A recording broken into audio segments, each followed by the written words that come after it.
నమస్కారం. సామాన్యుల అసమాన విజయ గీతిక ఈటీవీ జయహోకు స్వాగతం. ఎడారిలో కన్నీరు ఇంకిన బతుకులు, జనాభా లెక్కలకు కొరగాని సంచార జాతులు ఈ గ్రామీణ మహిళల జీవితాల్లో అక్షర దీపాలు వెలిగించారు. సాక్షరతతో సాధికారతకు దిశానిర్దేశం చేశారు రాజస్థాన్లో ఆ దార్శనికుడు. ఇక పేదల ఆకలి తీర్చేందుకు వినూత్న పంథా ఎంచుకున్నారు భాగ్యనగరంలో ఓ కరుణామయి. విభిన్న స్ఫూర్తి కథనాల జైహో మీకోసం.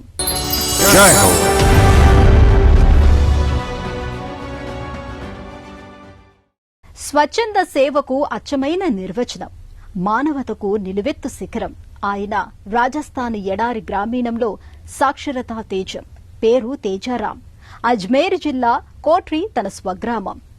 ఒకనాటి బతుకుబడి ది బేర్ ఫుట్ కాలేజ్ స్ఫూర్తితో మంథన్ స్వచ్ఛంద సంస్థను స్థాపించారు. మంథన్ ఆధ్వర్యాన రాత్రి పాఠశాలలను కల్బేలియా జాతి మహిళల ఉపాధికి, ఉజ్వల భవితకు బాటవేస్తున్నారు.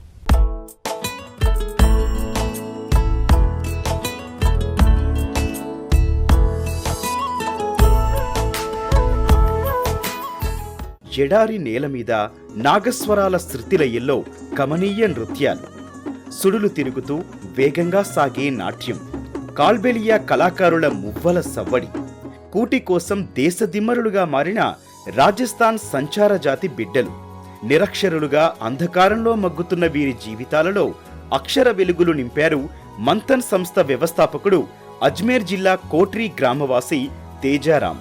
మంథన్ పాఠశాలలతో మహిళల జీవన రేఖలను మార్చి సాధికారతకు బాటవేశారు.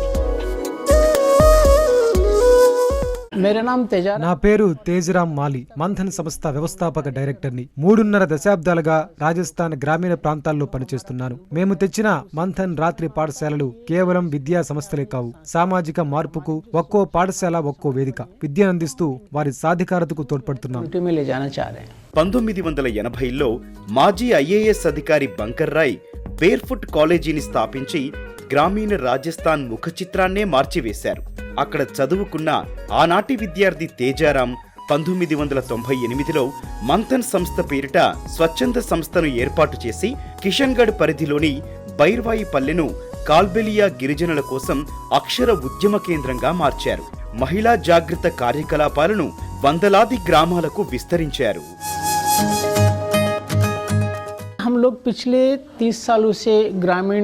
మేము 30 ఏళ్లుగా గ్రామీణాభివృద్ధి ధ్యేయంగా పనిచేస్తున్నాం. మహిళల కష్టాలు, అవసరాలు తెలుసుకోవడంపైనే ప్రధానంగా దృష్టి పెట్టాం. మా కార్యక్రమాలకు వీళ్లే ముఖ్యులు. ఆశయ సాఫల్యానికి ఎంతో సహకరించారు. ఈ మహిళల శక్తి, సమర్థతలను గుర్తించాం. చదువులేని వీరంతా తమ జీవితాలను మెరుగుపరుచుకోవటానికే రాత్రి పాఠశాలల్ని నిర్వహిస్తున్నాం. చదువులో పాఠ్యాంశాలుగా పంచాయతీ ఎన్నికలు ఎలా నిర్వహిస్తారు తదితర అంశాలను చెబుతున్నాం. ఇక్కడ నేర్చిన పరిజ్ఞానాన్ని వారు తమ జీవితాలకు అన్వయించుకున్నారు.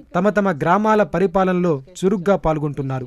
बोर्ड पे पढ़ते हैं और फिर जाकर के अपने बस्ती में भी उसको देखते हैं. 2024లో అజ్మీర్ జిల్లా కోట్రి శివార్లలోని భేర్వా గ్రామంలో, అలాగే పర్బత్సర్ పట్టణం పారిశ్రామిక ప్రాంతంలో మహిళలకు మంథన్ సంస్థ రాత్రి పాఠశాలలను తేజారాం ప్రారంభించారు.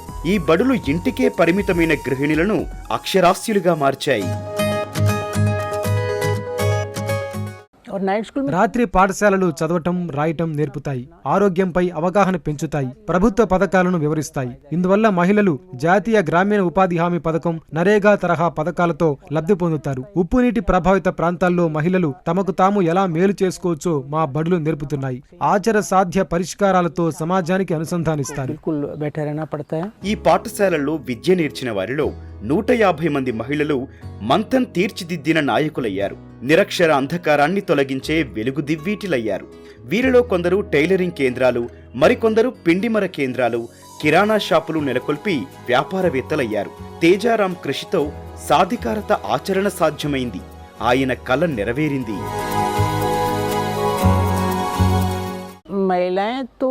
पहले से ही सक्षम है, उसको सक्षम करने की जरूरत है। మహిళలకు సామర్థ్యాలున్నాయి. వారికిప్పుడు లభించాల్సింది సముచిత గౌరవం, అందించాల్సింది నైపుణ్యాలే. మా మంథన్ నైట్ స్కూల్స్ లో తొలుత 150 మంది గృహిణులు చేరారు. ధైర్యంగా ముందుకొచ్చిన వీరికి సామాజిక గుర్తింపు లభించింది. ఒకప్పుడు చిన్న చిన్న ఖర్చులకు సైతం భర్త ఇస్తాడని ఎదురు చూసేవారు. వారే ఇప్పుడు సంపాదిస్తున్నారు. పేర్లు రాసి సంతకం చేస్తున్నారు. వీరు చైతన్యవంతులు కావడంతో వారి కుటుంబాల్లో, సమాజంలో మార్పు వచ్చింది. నవజీవన శైలితో వీరంతా నాయకులుగా తయారవుతున్నారు.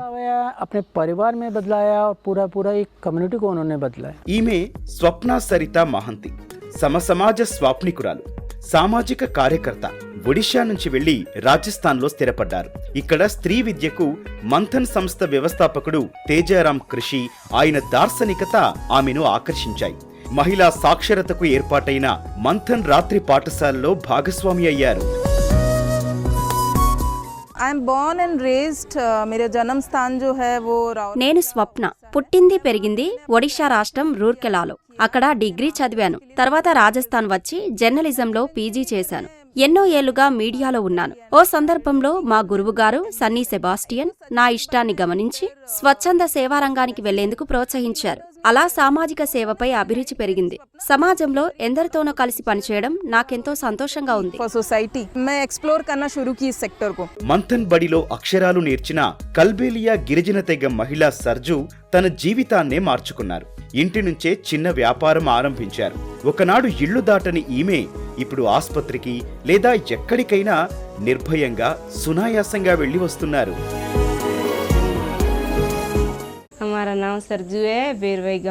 నా పేరు సర్జు. బేర్వాయి గ్రామంలో ఉంటున్నాను. కాలక్రమేణా ఇక్కడ అనేక మార్పులు వచ్చాయి. గతంలో ఈ ఊళ్ళో 50 లేదా 60 కుటుంబాలుండేవి. ఇక నేను నేహా అనే స్నేహితురాలతో రాత్రి బడికి వెళ్లి చదువుతున్నాను. ఓసారి డాక్టరు మా బడికి వచ్చి మాకు శుభ్రత, పిల్లలకు పోషకాహారంపై అవగాహన కల్పించారు. అంతకుముందు నాకు ఆసుపత్రులు, డాక్టర్ల గురించి పెద్దగా ఏమీ తెలీదు.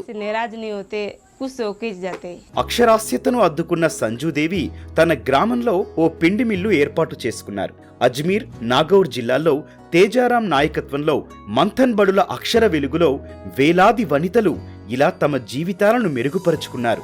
ఎడారి ప్రాంత గ్రామీణ పేదలకు తేజారాం ఓ నిత్య ఉషస్సు, నిరంతర ప్రేరణ.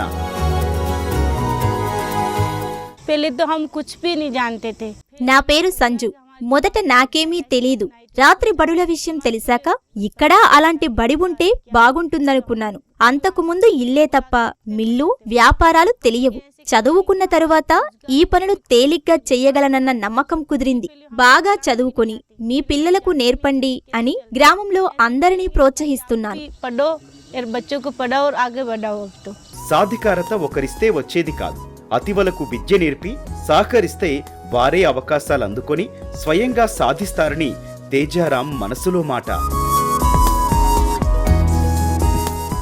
इस सोच से महिलाओं के साथ మహిళలు సహజంగానే సాధికారత అందిపుచ్చుకోగలరని నా విశ్వాసం. వారిని గౌరవించి నైపుణ్యాలు కల్పిస్తే సరిపోతుంది. ఈ దిశగా పాఠశాలలో చదివే వారికి ఆర్థిక, సాంకేతిక సాయం అందిస్తున్నాం. ఇందువల్ల వారు వారి నాయకత్వ లక్షణాలతో ఎదిగి సామాజిక అభివృద్ధికి అర్థవంతంగా సహకరిస్తారు. ये महिला रात्रि स्कूल उनको देता है।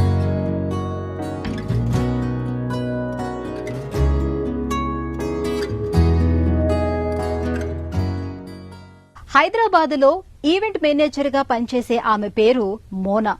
పేదలకు సేవ చేయటంలో ఓ నమూనా. ఒకప్పుడు అన్నప్రసాదం తయారీలో అమ్మకు సహకరించేది. అలా దయాగుణం అలవడింది. ఆకలితో అలమటించే నిర్భాగ్యుల పరిస్థితికి తల్లడిల్లేది. స్వయంగా తనే వండి తీసుకెళ్లి అన్నార్థులకు అందజేస్తోంది. లక్షలాది మందికి అన్నప్రసాదం అందించడం తన లక్ష్యం అంటోంది.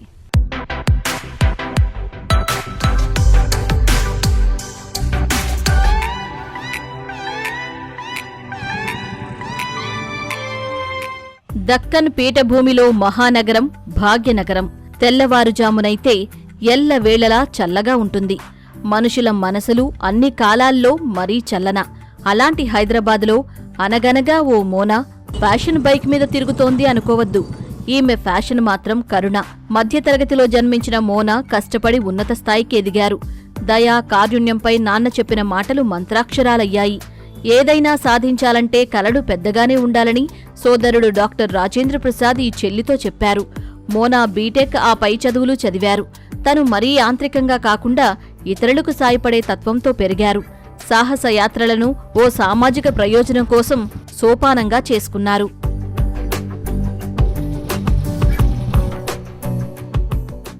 మా ఫ్యామిలీ ఒక రెస్ట్రిక్టెడ్ కొన్ని థింగ్స్ చేయొద్దు, ఇదే చేయాలి, బైక్ రైడింగ్ చేయొద్దు అట్లా ఎప్పుడు లేకుండే. Supported me a lot. నాకు ఒక ఎల్డర్ బ్రదర్ ఈక్వల్గా ఏది చేసినా, జిమ్ చేసినా, బైక్ రైడింగ్ చేసినా, కార్ డ్రైవింగ్ తనకు ఈక్వల్గా పెంచుతుండే. సో మమ్మీ ఏంటంటే చాలా కరేజియస్గా, బోల్డ్గా, బ్రేవ్గా ఉండాలి, అసలు దేనికి భయపడొద్దు అని నాకు చాలా నేర్పించింది. సో దానివల్ల నాకు ఇంకా మోటివేట్ అయ్యి, ఇంకా మమ్మీ వల్ల ఎంకరేజ్ అయ్యి ఇంకా సోషల్ సర్వీస్ చేయాలని ఉంది నాకు. మోనా మొదటి నుంచి ఓ కరుణామయిలా పెరిగారు. అవసరమైన వారికి తన కుటుంబ సభ్యులు ఆహారం అందిస్తూ ఆర్థిక సాయం చేస్తూ ఉండటం తనను ప్రభావితం చేసింది. పేదలకు భోజనం అందించటంలో, ప్యాకింగ్లో అమ్మకు సాయపడ్డారు. చిన్న పనే కాని ఆమెకు ఇందులో అమితానందం పొందేవారు.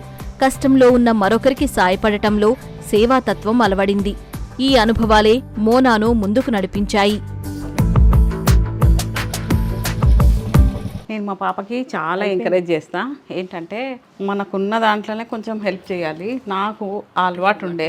పాపకి చెప్పిన కొంచెం లేని వాళ్ళకి, పూర్ వాళ్ళకి అట్లా అని మనం అనుకోకుండా వాళ్ళకు అన్ఎక్స్పెక్టెడ్గా హెల్ప్ చేయడం, ప్రతి ఒక్క విషయంలో హెల్ప్ చేసుకుంటూ ఉంటా. ఇప్పుడు ఆమెకు శాలరీ వచ్చినా కానీ కొన్ని డబ్బులు తీసుకొని పోయి వాళ్ళకి ఇవ్వడం, plus bedsheets, saris, plus food, fruits అన్నీ పాప కూడా వాళ్ళకి హెల్ప్ చేస్తుంది.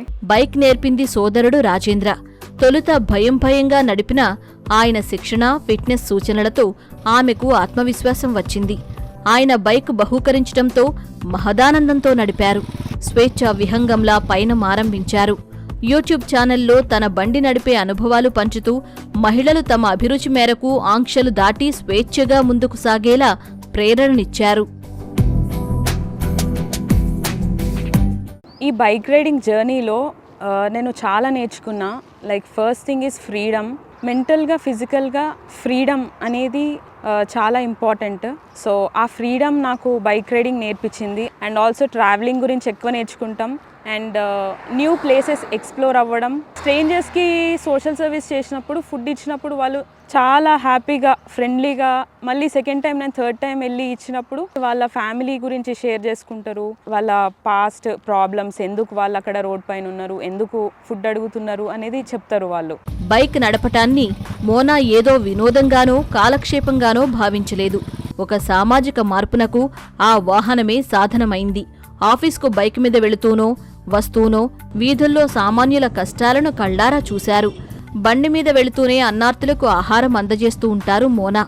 ప్రతి నెలా తన సంపాదనలో కొంత శాతం పరోపకారానికి ఉపయోగించాలన్న తండ్రి ఆదర్శాన్ని తనయ స్వీకరించారు. సామాజిక సేవతో ఎన్నో జీవితాలను ప్రభావితం చేస్తున్నారు. నేను డైలీ ఆఫీస్కి, ఇంటికి కమ్యూట్ చేసేటప్పుడు చాలామంది ఫుడ్ లేని వాళ్ళను అండ్ షెల్టర్ లేని వాళ్ళను చూస్తుండే. ఒక మనిషికి మెయిన్గా ఫుడ్, క్లోతింగ్, షెల్టర్ మూడే ఇంపార్టెంట్. ఫుడ్ అనేది ఒక బేసిక్ నెసెసిటీ. అది మనము ఇవ్వడం అనేది మనకు వచ్చే ధన్యత. అది వాళ్ళకి డైలీ నేను ఇస్తుంటే అదే ప్లేస్లో చూస్తాను నేను, వెదర్ వాళ్ళు ఉన్నారా లేరా అని చెప్పి. ఒక ఫ్యామిలీ లాగా చూస్తాను నేను. అండ్ ఆల్సో ఒక 2 times, 3 times, 4 times అట్లా డొనేట్ చేసిన తర్వాత వాళ్ళు ఆ పొజిషన్లో ఎందుకున్నారు అండ్ వాళ్ళకి ఇల్లు ఉందా, అట్లా అన్నీ వాళ్ళ ఫ్యామిలీవి కూడా నాతోటి షేర్ చేసుకుంటారు. అండ్ నాకు అంత జాయ్, అంత హ్యాపీనెస్ వస్తుంది వాళ్ళకు డొనేట్ చేసినప్పుడు. బైక్ రైడింగ్ అయినా, సామాజిక సేవ అయినా మోనాకు కుటుంబ సభ్యులే పెద్ద అండ. చిన్న ఉన్నప్పటి నుంచి తనకు సపోర్ట్ చేసిన. తను ఫస్ట్ ఆఫ్ ఆల్ ఏంటంటే తను భయపడుతుండే చిన్న ఉన్నప్పుడు. ఫస్ట్ ఈ జర్నీ ఎట్లా స్టార్ట్ అయిందంటే నేను తనను జిమ్కి తీసుకెళ్ళిన అనమాట. జిమ్కి తీసుకెళ్ళిన అప్పటి నుంచి కూడా తన భయాలను ఏవైతున్నాయో అవి దూరం చేయాలని తనతోటి వర్కౌట్ చేయించిన. సో అట్లా వర్కౌట్ అలవాటు అయింది. అండ్ చాలా మంచి వెయిట్ లిఫ్టింగ్ కానీ, డెడ్ లిఫ్ట్ కానీ, లెగ్ వర్కౌట్ కానీ చాలా మంచిగా చేస్తుంది. బైక్ మీద వెళ్లి విదేశాలను సందర్శించాలని మోనా కల. అదే సమయంలో స్వదేశంలో ఓ అనాథాశ్రమం, వృద్ధాశ్రమం నిర్మించాలని భావిస్తున్నారు. లక్షలాది మందికి ఆహారం అందించాలనుకుంటున్నారు. తన వీడియోలతో ఔత్సాహిక సామాజిక కార్యకర్తలకు ప్రేరణనిస్తున్నారు. నా బైక్ రైడింగ్ గోల్ ఏంటంటే నాకు ఫ్యూ కంట్రీస్ తిరగాలని ఉంది బైక్ పైన. అండ్ నా సోషల్ సర్వీస్ గోల్ ఏంటంటే ఒక orphanage and old age home construct చేయాలని ఉంది. అదే నా ఫ్యూచర్ సోషల్ సర్వీస్ గోల్.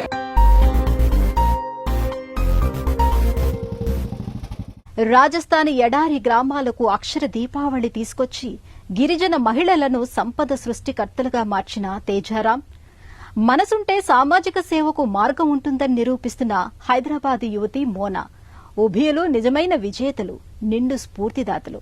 మరిన్ని కథనాలతో వచ్చే వారం జైహోలో మళ్లీ కలుద్దాం. నమస్కారం.